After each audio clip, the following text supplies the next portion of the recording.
Mr. Kira, kung binabasa mo ito ngayon, ibig sabihin ay tinupad ko ang pangako ko sa sarili ko na hindi ko hahayaang tuluyang mabaon sa limot ang gabing iyon. Ako si Daniel Villarreal at ako lang ang nakakaalala sa nangyari sa amin sa tulay na matagal nang iniiwasan ng mga tao sa bayan ng San Isidro. Tinatawag nila yung tulayan ng Lumbay. Noong una, hindi ako naniniwala sa mga kwento. Lumaki ako sa Maynila. Sanay sa ingay, sa ilaw, sa lohika. Para sa amin, ang mga multo ay katang-isip. Ang mga lumang alamat ay pampatakot lang sa mga bata. Kaya nang marinig namin ang tungkol sa tulay na iyon, na maraming nadisgrasya, may mga biglang nawawala at may mga sinasabing doon na rin tinapos ang sariling buhay. Tinawanan lang namin. 6 kaming magkaibigan. Ako, si Marco, si Jessa, si Trina, si Paul at si Andre. Lahat kami ay naghahanap ng kakaibang content para sa vlog ni Marco. Gusto naming patunayan na ang tulay ay isa lamang lumang istrukturang binalutan ng takot at maling kwento. Sabi ng matatanda sa lugar, bago pa raw matapos ang tulay dekada na ang nakalipas, may isang babaeng namatay doon. Iniwan daw ng kasintahan, pinagsamantalahan ng mga manggagawa at hindi na nakita kinabukasan hanggang sa may natagpo ang bangkay sa ilalim ng ginagawang poste ng tulay. Walang umamin, walang nakulong. Simula noon may babaeng nakaputing naglalakad sa gitna ng tulay tuwing hating gabi at doon kami nagpunta. 11:00 ng gabi nang marating namin ang San Isidro, tahimik ang bayan. Walang halos sasakyan. Ang tulay ay nasa dulo ng isang makipot na kalsadang napapalibutan ng matatandang puno ng balete. Kahit hindi pa kami bumababa ng van, ramdam ko na ang kakaibang bigat sa hangin. Dito, tanong ni Jessa, pilit na tumatawa. Dito, sagot ni Marco habang inaayos ang kamera. Pagbaba namin, agad kong napansin ang kakaibang lamig. Hindi ito yung lamig ng hangin sa probinsya. Iba, parang may nakatingin, parang may naghihintay. Lumakad kami papunta sa gitna ng tulay. Ilang poste ng ilaw ang patay. Ang ilog sa ilalim ay halos hindi gumagalaw. Tila ba pinipigilan ang sarili nitong dumaloy. Habang nagsasalita si Marcos sa kamera, may narinig kaming yabag. Isang babae. Nakatayo siya sa kabilang dulo ng tulay. Mahaba ang buhok, nakasuot ng kupas na puting damit na tila luma sa estilo. Hindi ko makita ang mukha niya, pero alam kong nakatingin siya sa amin. "Excuse me po," sigaw ni Paul. "May shooting lang po kami." Hindi siya gumalaw hanggang sa biglang umihip ang napakalakas na hangin. Namatay ang ilaw at doon nagsimula ang hindi ko maipaliwanag. Parang may humila sa ilalim ng tulay. Hindi pisikal, kundi sa paligid. Umikot ang paningin ko. Nawala ang ilaw ng kamera. Nawala ang kalsada. Nawala ang mga poste. Pagdilat ko, wala na ang sementadong tulay. Kahoy pa lang ito. Mga lubid ang nagsisilbing pansuporta. May mga lalaking nakabarong at kupas na pantalon ang nagbubuhat ng mabibigat na tabla. May karwaheng nakaparada sa di kalayuan. At ang paligid, tila ba bumalik sa panahon na wala pang aspalto ang mundo. "Nasaan tayo?" bulong ni Trina. Hindi ako makasagot. Hanggang sa nakita namin siya, ang babaeng kanina lang ay nasa kabilang dulo ng tulay. Ngayon malinaw na ang mukha niya. Bata pa, marahil nasa 20. May lungkot sa mga mata. Nakaupo siya sa isang malaking bato habang may kausap na lalaking mukhang manggagawa. Naririnig namin ang usapan nila. "Babalikan kita," sabi ng lalaki.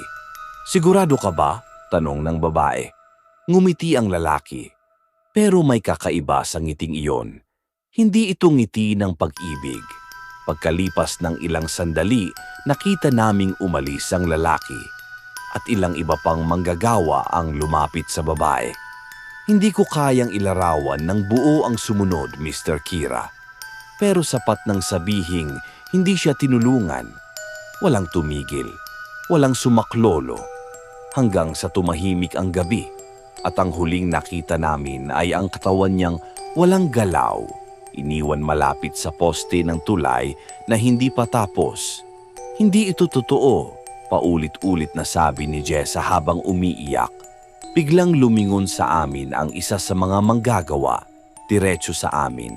Parang nakikita niya kami. At nagsimula silang maglakad papunta sa direksyon namin. Nataranta kami. Tumakbo. Pero saan? Hindi namin alam ang lugar. Hindi namin alam ang panahon. Hanggang sa may narinig akong pabulong. Hindi kayo dapat nandito. Ang babae. Nakatayo siya sa harap namin, ngunit ngayon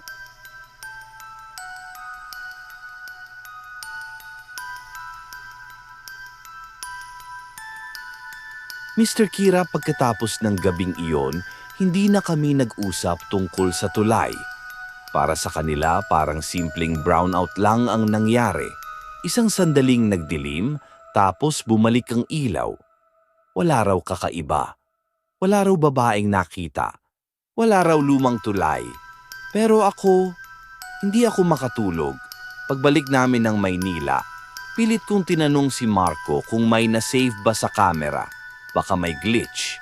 Baka may kahit isang frame na magpapatunay na hindi ako nababaliw. Pre, wala nga sagot niya. Nakarecord tayo sa intro tapos biglang corrupted file. Sayang content. Corrupted. Yun ang salitang paulit-ulit sa isip ko. Kinagabihan, habang nakahiga ako, narinig ko ang tunog ng umaagos na tubig. Imposible. Nasa ikatlong palapag ang kwarto ko. Walang ilog sa tabi ng bahay. Pero malinaw ang tunog. Kasabay nito may mahihinang yabag. Mabagal. Paikot sa kama ko. Hindi ako gumalaw. Hindi ako huminga ng malalim. Pinikit ko ang mga mata ko, umaasang panaginip lang ito. Hanggang sa may malamig na hangin na dumampi sa tenga ko. Naalala mo ba ako? Napadilat ako. Walang tao. Pero basa ang sahig sa tabi ng kama ko.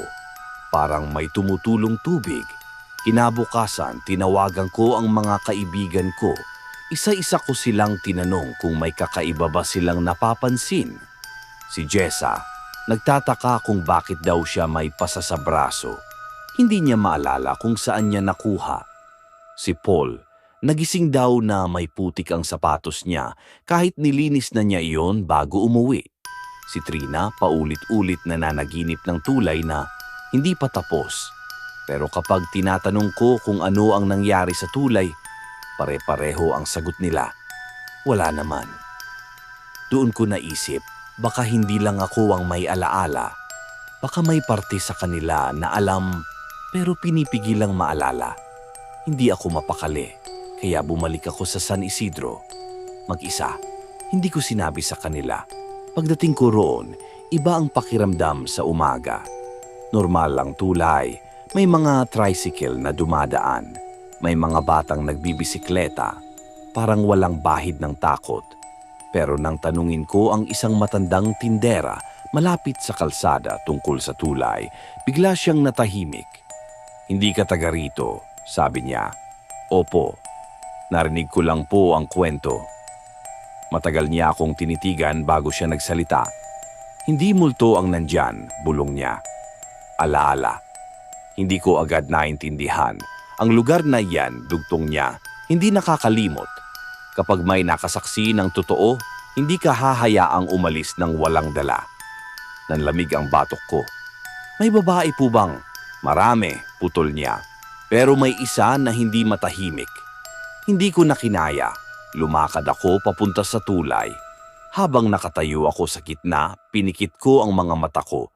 Pinakinggan ko ang hangin at narinig ko ulit. Hindi sigaw, hindi iyak, kundi bulong. Mahinang bulong na tila galing sa ilalim ng sementadong sahig. Hanapin mo. Napatingin ako sa ilog sa ibaba. May bahagi roon na tila mas maitim ang tubig. Parang may nakalubog na kung ano. Bumaba ako sa gilid, dahan-dahang lumapit sa pampang. Habang papalapit ako, lalong lumalakas ang pakiramdam na may naghihintay. Hanggang sa may nakita akong nakausling bahagi ng kahoy sa ilalim ng lupa. Parang lumang poste, lumang tulay. Hindi ko alam kung paano posible, pero tila may bahagi ng nakaraan na hindi tuluyang nawala. At doon ko siya nakita. Hindi malinaw, hindi buo. Anino ng isang babae na nakatayo sa ibabaw ng lumang kahoy. Hindi siya galit, hindi siya sumisigaw. Nakatingin lang siya sa akin. Bakit ako lang ang nakakaalala? Bulong ko, unti-unti siyang naglakad palapit. At sa unang pagkakataon, malinaw kong narinig ang boses niya. Dahil ikaw ang tumingin, hindi ko maintindihan hanggang sa may mga imahe na biglang pumasok sa isip ko. Mga sandaling akala ko'y hindi mahalaga. Noong gabing iyon sa tulay, habang lahat ay abala sa kamera, ako lang ang tunay na nakatingin sa kanya. Ako lang ang hindi umiwas ng tingin nang magsimula ang karahasan. Ako ang saksi at ayon sa lugar na iyon, ang saksi ang may dalang alaala.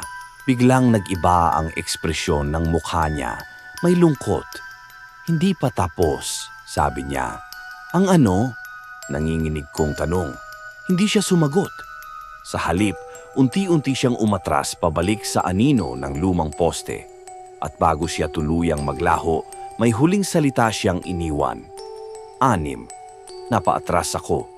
6. Kami ay 6. Pag-uwi ko ng Maynila, may natanggap akong mensahe sa group chat namin. Galing kay Andre. Guys, weird. Bakit parang may kulang sa picture natin kagabi? Nag-send siya ng litrato. Nasa tulay kami. 6 kami. Pero sa likod namin, may ika-7 anino. Isang babae. At ang mas nakakatakot, ang aninong iyon ay nakatayo sa tabi ko. Mr. Kira, hindi ko agad sinagot ang mensahe ni Andre. Ilang minuto kong tinitigan ang litrato sa group chat. 6 kaming magkakatabi sa tulay. Ako, si Marco na may hawak na kamera, si Jessa na pilit na nakangiti, si Trina na nakahawak sa braso ni Paul at si Andre sa dulo. Pero sa likod ko, may anino. Hindi ito distortion ng ilaw, hindi rin ito hugis ng puno o poste. Klaro ang tabas, mahaba ang buhok, payat ang balikat, at tila nakayuko ng bahagya. Edited ba to? Tanong ni Marco sa chat. Hindi, sagot ni Andre. Galing mismo sa phone ko. Habang nag-uusap sila kung glitch lang ba yon, ako lang ang tahimik dahil alam ko kung kanino iyon. Pre, ikaw pinakamalapit sa likod, sabi ni Paul. May nadaanan ka bang tao? Hindi ko alam kung magsasabi ako ng totoo, pero bago pa ako makasagot, nag-send si Jessa ng voice message. Guys, bakit parang may naririnig ako? Tahimik kaming lahat. Maya-maya, nagpadala siya ng isa pang mensahe. Tuwing gabi may tumatawag sa pangalan ko. Mahina lang, parang galing sa malayo. Hindi na ito coincidence. Naalala ko ang sinabi ng babae sa akin. 6. Akala ko kami ang tinutukoy niya. Pero baka hindi. Kinagabihan, nagpa siya akong tawagan silang 5 at magkita kami. Hindi na para sa content. Hindi na para patunayan kung ano ang totoo o hindi. Kundi para alamin kung may kulang. Nagkita kami sa apartment ni Marco. Halata sa mga mukha nila ang pagod. Hindi pisikal, kundi parang may mabigat na iniisip na hindi nila maipaliwanag. Inamin ko na sa sarili ko, sabi ni Trina, na may mali talaga noong gabing yon. Anong mali? Tanong ni Paul. Hindi ko maalala kung paano tayo nakauwi. Natahimik ang lahat. Tama siya. Walang makaalala kung paano kami bumalik sa van, kung sino ang nagmaneho, kung anong oras kami umalis. Parang may malaking bahagi ng gabi na nabura. Daniel, tawag ni Marco. Ikaw pinakatahimik. May naaalala ka ba? Lahat sila tumingin sa akin at doon ko naramdaman ang bigat ng katotohanan. Ano kung sabihin kong may nakita tayo? Mahina kong sabi.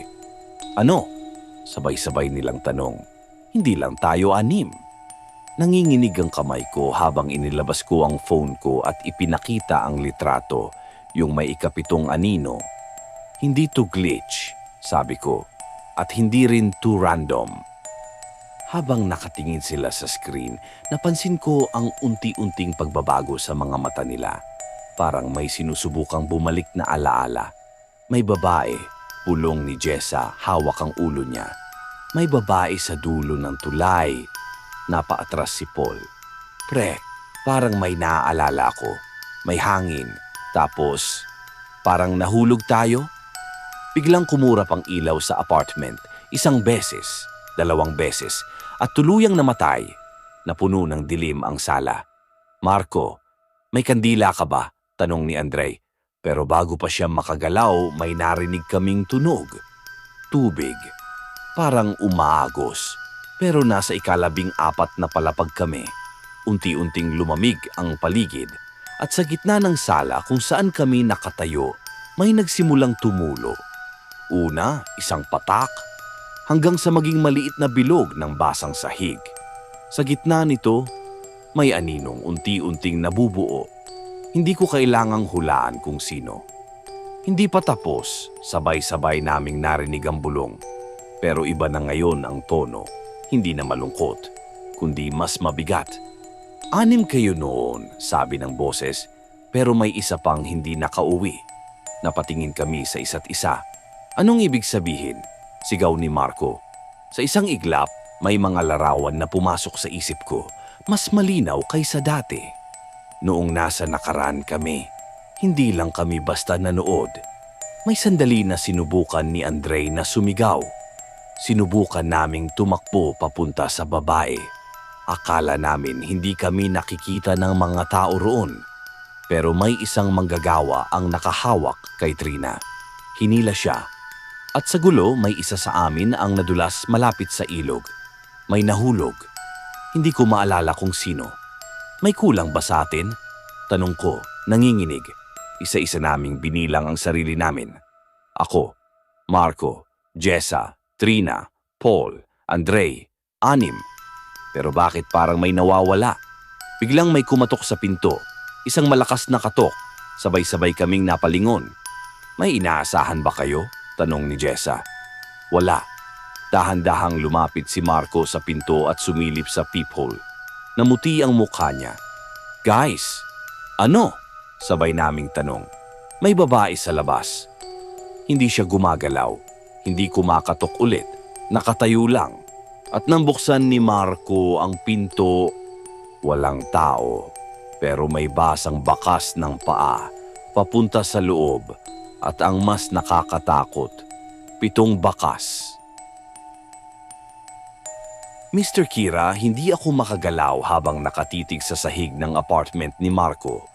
7 bakas ng paa, basa, maliit, parang sa babae, at malinaw na papasok ang direksyon. Isara mo ang pinto, sigaw ni Jessa. Agad itong isinara ni Marco pero huli na, nasa loob na kung ano man yon. Unti-unting naglaho ang mga bakas ng paa parang hinihigop ng sahig. Kasabay noon bumalik ang ilaw, parang walang nangyari pero wala nang nagsalita. Ramdam naming may kulang. Bilangan ulit tayo, sabi ni Paul. Nanginginig ang boses. Isa-isa kaming tumayo sa gitna ng sala. 1, ako. 2, si Marco. 3, si Jessa. 4, si Trina. 5, si Paul. 6, si Andre. 6.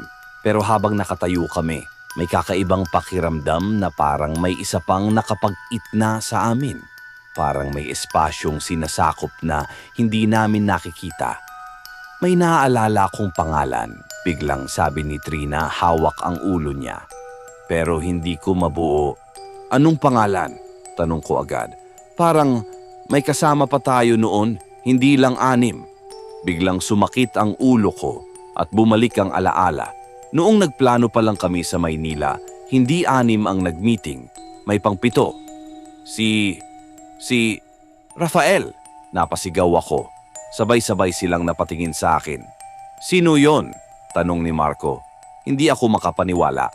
Si Rafael, kabatch natin. Siya yung may drone. Siya yung nag-insist na pumunta tayo sa tulay. Tahimik sila. Walang bakas ng pagkakakilala sa mukha nila. Pre, wala tayong kaibigan na Rafael, sabi ni Andre. Nanlamig ako. Imposible. May malinaw akong alaala. May lalaking laging naka-hoodie, mahilig magbiro, at siya ang unang nagsabi na maganda raw gawing content ang tulayan ng Lumbay. Siya ang pangpito. Biglang nag-vibrate ang phone ko. Unknown number. Isang mensahe. Bakit mo ako iniwan? Nanginig ang kamay ko. Guys, may kilala ba kayong Rafael sa San Isidro? Tanong ko. Wala pa ring sumagot. Pero habang nakatingin ako sa kanila, napansin ko ang kakaiba. Sa salamin sa likod ni Marco, hindi 6 ang refleksyon, kundi 7. At ang pang-7 ay nakatayo sa pagitan ko at ni Jessa. Isang lalaking basa ang damit, maputla, at dahan-dahang lumilingon sa akin. Napapikit ako. Pagdilat ko, 6 na ulit ang nasa salamin. Daniel, ayos ka lang ba? Tanong ni Jessa. Doon ko naintindihan. Hindi lang pala babae ang naiwan sa nakaraan. May isa sa amin ang hindi nakabalik ng buo. Noong gabing napunta kami sa panahon ng ginagawang tulay, sa gulo at takbuhan. May nahulog sa ilog at hindi namin siya nahila. Ang akala ko noon, nakabalik kaming lahat. Pero mali. May isa pa lang naiwan at para makabalik kami sa kasalukuyan, may kapalit. 6 kayo noon, sabi ng babae. Hindi iyon bilang, kundi babala. Bumalik sa isip ko ang huling eksena bago kami nasilaw ng liwanag. May kamay na kumakapit sa gilid ng lupa, humihingi ng tulong, at may isa sa amin ang tumingin. Pero umatras. Ako ang umatras. Hindi ko siya nahawakan, hindi ko sinubukan, dahil natakot ako. Hindi natin siya naisama, bulong ko. Ano bang sinasabi mo? Sigaw ni Marco. Biglang namatay ulit ang ilaw, pero ngayon hindi lang tubig ang narinig namin. May yabag, 7 yabag, paikot sa amin, at may 2 boses na sabay na bumulong. Isa, malungkot na babae. Isa, pamilyar na lalaki. Isama ninyo kami. Naramdaman ko ang malamig na kamay na humawak sa braso ko. Paglingon ko, nakatayo si Rafael, basang-basa, maputla, at sa likod niya, ang babaeng nakaputi. Magkahawak ang kamay nila. Hindi sila galit, pero hindi rin sila handang mawala. Hindi pa tapos, sabay nilang sabi. At bigla kaming muling nasilaw ng liwanag. Pagmulat ko ng mata, nasa tulay ulit kami. Pero hindi ito ang tulay sa kasalukuyan. Kahoy pa lang. At sa di kalayuan, may karwaheng paparating. At may mga manggagawang nakatingin sa amin. Para kaming hindi nabisita sa nakaraan, kundi bahagi na nito. Mr. Kira, pagdilat ko, amoy ko agad ang lupa at kahoy na basa. Wala na ang sementadong tulay. Lubid at tabla ang nasa ilalim ng mga paa namin. Sa di kalayuan, naririnig ang hampas ng martilyo at mahinang usapan ng mga manggagawa.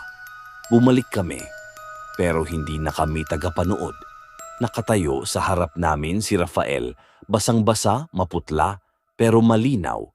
At sa tabi niya ang babaeng nakaputi. Hindi na siya duguan, hindi na rin siya sugatan, tahimik lang. Hindi pa tapos, sabi nila sabay.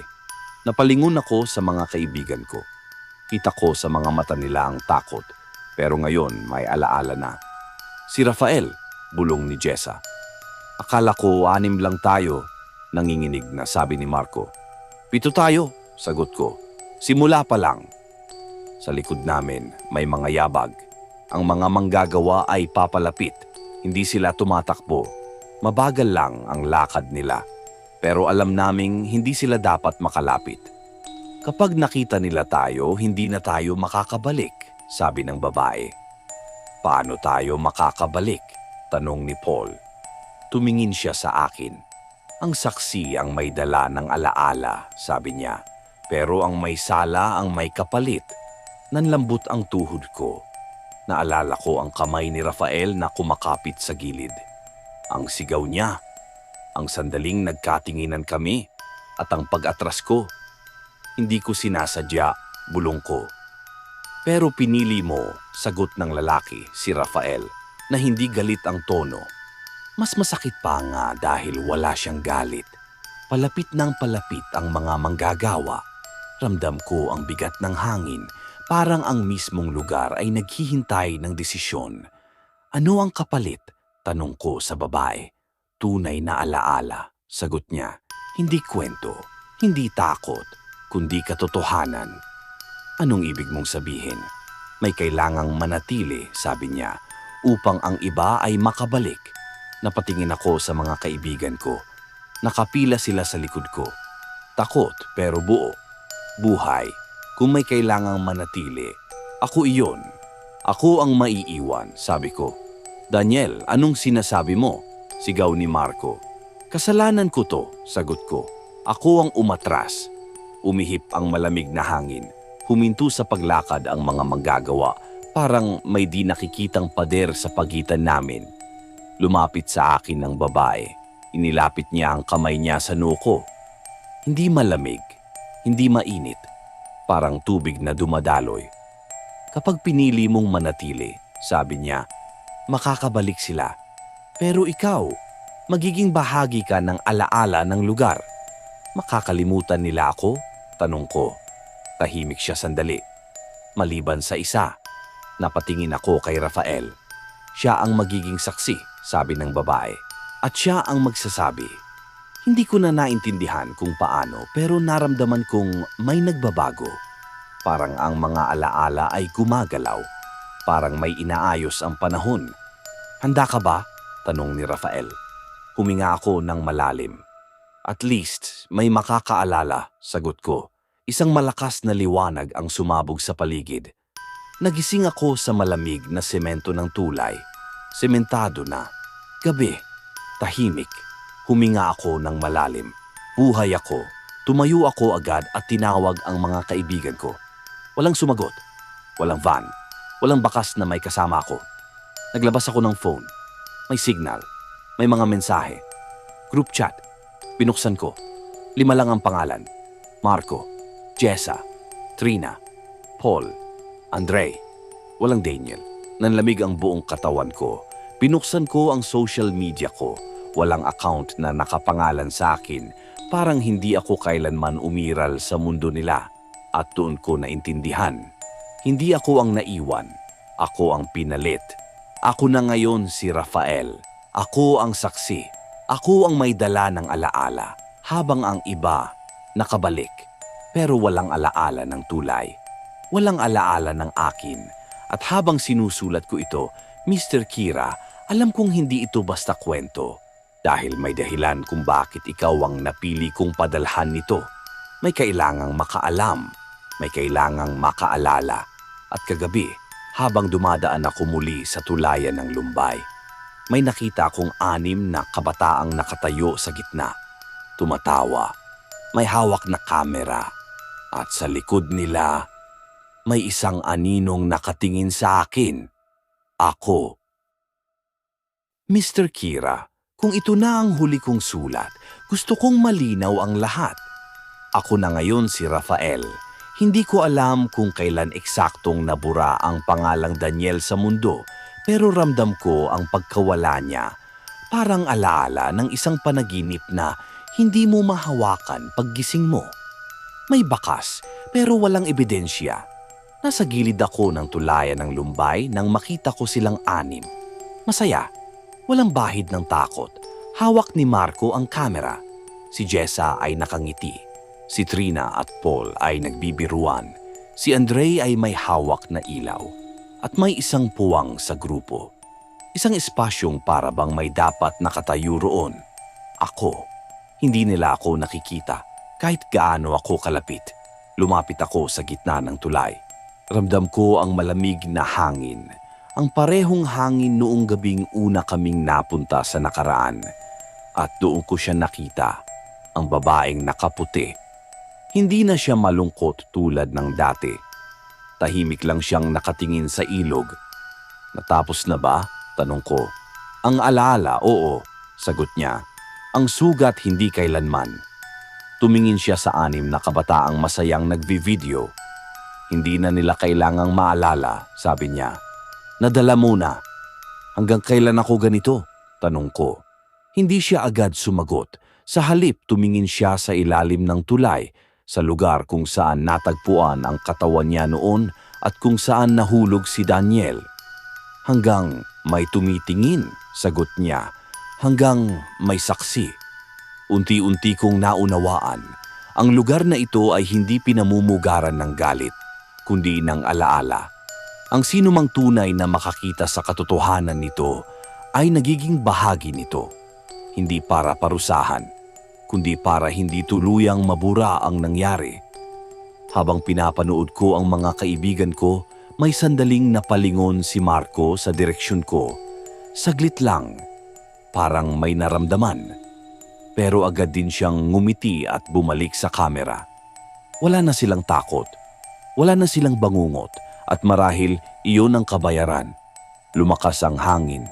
Unti-unting naglaho ang mga ilaw sa tulay, at sa isang iglap nakita ko muli ang 2 anyo sa gilid ko. Ang babae at si Daniel. Hindi nabasa, hindi natakot. Salamat, sabi ni Daniel sa akin. Doon ko tuluyang naintindihan. Hindi pala ako si Rafael. Hindi rin ako si Daniel. Isa lang akong tagadala ng alaala na hiniram ang pangalan para maisulat ito. Ang tunay na Daniel, nakabalik. Ang tunay na Rafael, nakabalik. Lahat sila ay nabigyan ng panibagong pagkakataon. Maliban sa akin, panahon na, sabi ng babae. Sa unang pagkakataon, ngumiti siya. Hindi malungkot, kundi payapa. Unti-unting nagbago ang paligid. Ang simentadong tulay ay tila naging kahoy muli. Ang gabi ay naging lumang panahon. At sa malayo may mga manggagawang naglalakad. Pero hindi na sila papalapit. Sa halip sila ay naglalaho. Kasabay ng tulay, kasabay ng ilog, kasabay ng babae, at kasabay ko. Mr. Kira, kung may makarating mang kwento sa iyo tungkol sa tulayan ng Lumbay, tandaan mo ito, hindi lahat ng multo ay naghihigante. May ilan na naghihintay lang na may makaalala. At kung sakaling mapadpad ka roon at maramdaman mong parang may nakatingin sa iyo sa gitna ng tulay, huwag mong agad iwasan. Minsan, ang gusto lang nila ay may tumingin at huwag silang kalimutan